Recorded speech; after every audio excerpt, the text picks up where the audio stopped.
Guys, this is Dodge and Fuski, back for tutorial number 2. If you haven't checked out the first one already, make sure you check it out on our channel. Right, we're going to be doing today, we're going to be doing bass lines. Part 1 was going to be quite a few parts, at least 2, probably 3 or 4 realistically, because there's so much to cover. Yeah.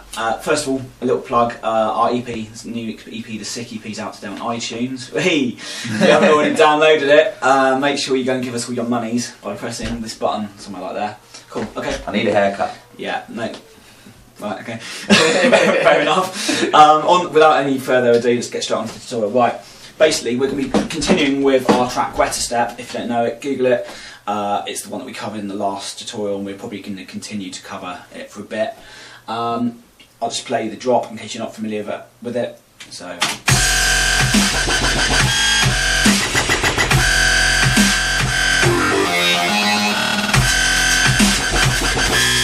Exactly Mozart, but the kids seem to like it anyway. So right, okay, so basically we're going to break down a few of the noises. We haven't got that long, but I'm going to start with the first noise here, which is the noise you hear on the drop, so I'll play that quickly.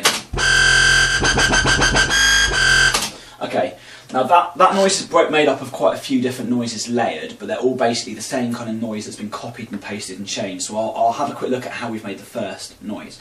Okay, so I'm going to open up Massive, which is the synth we've used to make this one.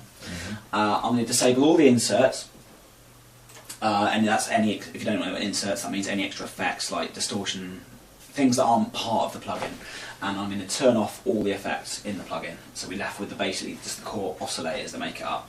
So that's turning the filter off and turning off the dimension expander.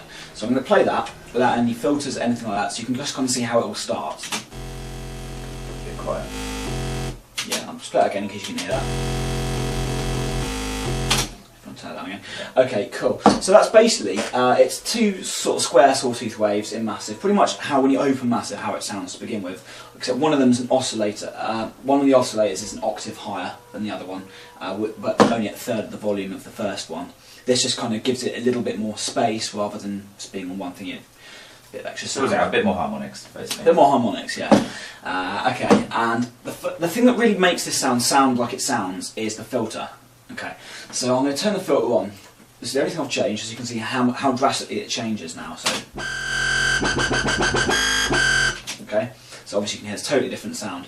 Now, what's happening with this is obviously you can adjust your filter manually, so you can go, what kind of, just like that. Yeah, just like that. But what we're using here is using an envelope on the cutoff and also on the screen. Thing here. We're using the screen filter. There's various different filters in Massive. We haven't got time to go into exactly how to use Massive completely because this would take forever, and there's plenty of other things to show you the very basics. Yeah.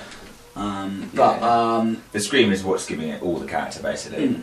Exactly. So what we've got here is, down here we've got these envelopes. Now I've dragged the first envelope onto the cutoff and onto the screen, and clicked on the number and dragged up on both of them. So you can see this blue bar is showing where that knob will turn to when the envelope plays. So I've turned the attack up on the envelope, so you can literally hear. So the little sweep you're hearing is that envelope.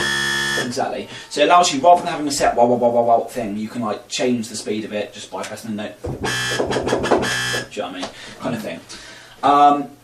So that's the core of the sound. Now we turn the dimension expander on as well. You have to fiddle with the settings of it, but basically it makes it sound wider. It's basically a stereo spreader. Pretty self-explanatory name, yeah, to be honest. It just makes everything sound bigger. It's really good, but don't overuse it. No. Okay, now the main thing that we're doing after this to beef this up, if you turn that back down again, is starting off, got a distortion plugin on it. We use the TC Sonic Destructor. It's a really good distortion plugin. Yeah. Again, I'll play it to you now. You can kind of... You can hear that's already beefed up quite a bit already. And there's the control here. We use the clipper part of it. There's various different models. We haven't really got time to get in all of them, but we use the clipper part of it. Experiment with how much you push the clip control. 20% is for this particular plugin. Seems to be good. And the second thing, EQ. I mean, we EQ. To be honest, it's very rare to do anything in an entire tune that doesn't get EQ'd. It's the one thing that gets overused on everything because you do kind of need it. It's very very lucky if you get a sound that sounds right in your mix straight away. All I've really done on this one is taken out around 200 hertz, and some of the low mid. So that's where your snare's hitting, and some of the other noises, just to make space. So you duck the frequencies so the snare punch can kick through. Exactly. I mean, say sometimes you make a snare noise, and you know you've got a snare that sounds sick, it sounds really punchy, and then you put it with your bass lines, and suddenly it all gets lost, and you're like, oh, that's really weird. Why doesn't it sound? It's because there's only so much space for it all to kind of fit in the same place. So-called headroom. Yeah, exactly. So if your snare's hitting at 200 hertz, like in the last tutorial, but your bass lines are as well, they're gonna lose presence. You know, it's a bit like a crowd. You know, you can hear someone talking, but if you put them in a crowd full of people, it'll just sound like a mess, and you won't be able to make anything out. It's exactly the same. Good analogy. Yeah, it's exactly the same with tunes. So take it out, make space, everything sits where it wants. Okay, so what I've then done to beef the sound up is I've duplicated the channel. This is a trick we use a lot. Yeah, a lot, like pretty much more standardly. On most bass lines, we'll have you'll hear a single bass line, but it'll be several synths doing it. So what I've done is right clicked and click duplicate track. Now that's how you do it in Cubase. Yeah. It's different, I'm sure, in Logic and Ableton and all that kind of stuff. I don't know how you do it. I'm sure you can. If you can't, your sequence is shit. Start using Cubase instead. But basically, I'm sure you can. So the first thing, I've duplicated it, and I've got this noise here. If you want to bring the volume up a little bit. And what I've done, I'll open up massive so you can hear it, is I've pretty much turned things completely randomly, really. I've got my core noise, and this noise is a lot quieter than the core noise, but just changed at random to turn that, change the oscillators around, just so it's got more to it, really. And yeah, I won't go into too much detail with that because it was pretty random, to be honest with you. Now the third part I've got is exactly the same as the first noise in terms of the synth, but it's got loads more distortion on it, and it's been high pass, so like all the bottom end's been taken out on an EQ. All the low frequencies, yeah. Yeah, all the bass basically has been taken out, so you get like. And it's also got a stereo plug-in on it, a stereo enhancer plug-in here. Now this is the one that comes with Cubase. It does the job, you know. To be honest, I wouldn't worry about which one you use. I'll do the same thing. Yeah, it's pretty simple. Yeah, just turn it all the way up, and that's going to give you that. In a lot of dubstep tunes, they kind of sound very big and fat, and a lot of that is purely down to the fact that it's wide. The stereo image is big, and particularly on bass lines, and that gives it a. When you're listening to it, it kind of gives you that impressive sort of big fills out the mix. Yeah. Now, two things to clarify. I said turn it up. I don't mean the volume. I mean the width, all the way up. Yeah. And when Chris says about them all being wide, it's really important to remember that you want to make your top end, like your treble, really wide. Well, we'll get to that now, don't do this on your sub. Okay, you want it the other way round. I mean, I don't technically know why, but you do. Okay. Yeah. Okay. So I think that's basically the main noise covered. I'll play the noises. So it sounds like. Okay, so that sounds like that. All of the three of them together. So it's basically the same as the first noise, just loads beefed up. Now, the only other thing now is the sub, which is basically I've duplicated the first synth. I've taken all the distortion off. I've turned everything off apart from the standard oscillators, and I've just got them set to sine with the wavetable position right on the left. Using this one here, which sets it to the left one, which is sine, which is just a clean sub. If I play it, probably won't be able to hear that. I doubt the camera's going to pick that up, to be honest with you. But trust me, it's just a sub. But the reason we've duplicated it rather than making it from scratch is because if you've got any pitch bends, if you've got any kind of slide controls, anything like that, it will sound exactly the same. It won't sound. Follow the notes. It will follow all of the automation and everything that's perhaps on that track. Exactly. So yeah, so you just copy your bass line. You don't have to do anything to it. Set it to subs, then get an EQ. Just sine waves, sorry. Set it all to sine waves. Get an EQ, boost the bottom end. If you've got anything nasty coming up high end, which you shouldn't do, but if you do, take it out on the EQ. And then that'll just give you a nice round sound then. Everything's and to go back on what we were talking about, the stereo image, this is crucial that your sub is completely monaural, i.e. it's in the centre.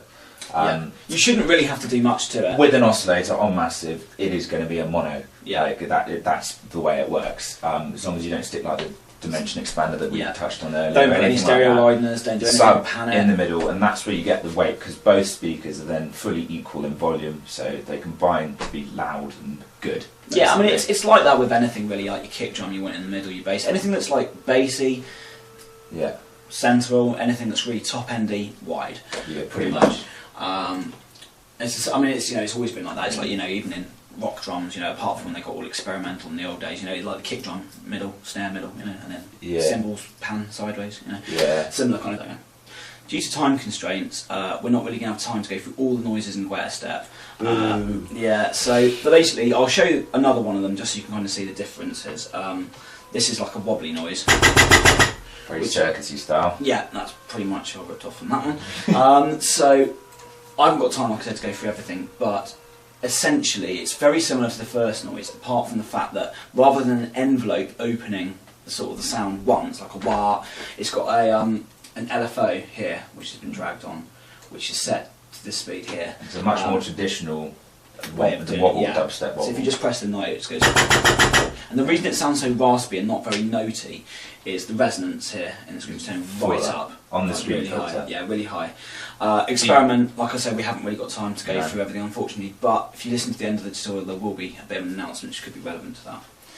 I suppose the other important thing to talk about really now is things like when you're making your basses, how you kind of group them together. And this is like more to do with the actual control of volume, and I'm not sure it's actually done in this track, but we covered the top three massives. I would traditionally group them, and so you have one control over all of them, and to make sure the volume stays consistent, perhaps compress them slightly.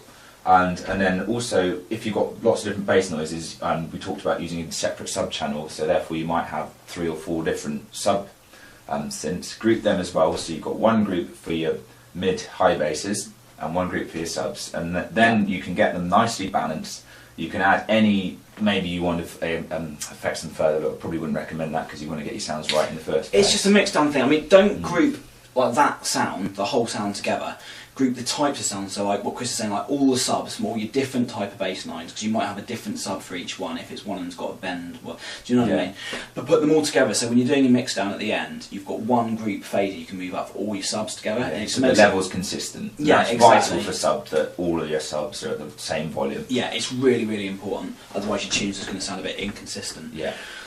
To be honest, I think that's pretty much all the time we've got for regarding to that. I'm sorry, obviously YouTube's limitations are pretty crap, to be honest, in terms of how long you can make a video, but like I said, we're going to be doing part 2 and part 3, and also when we hit 5,000 subscribers, which if you're on the channel you can kind of see below here, it will say how many subscribers. If you're not looking at the channel and just found the video, the channel link is up there. When we hit 5,000 subscribers, we're going to be giving away loads of presets. That'll be everything from dubstep, so you can kind of have a look at how it's made, reverse engineer it, rip it off, you know, whatever the fuck you want to do. Study them, basically. Yeah, study them. Yeah. And also loads of other noises for like things like Native Instruments Razor, which is another one we started using recently.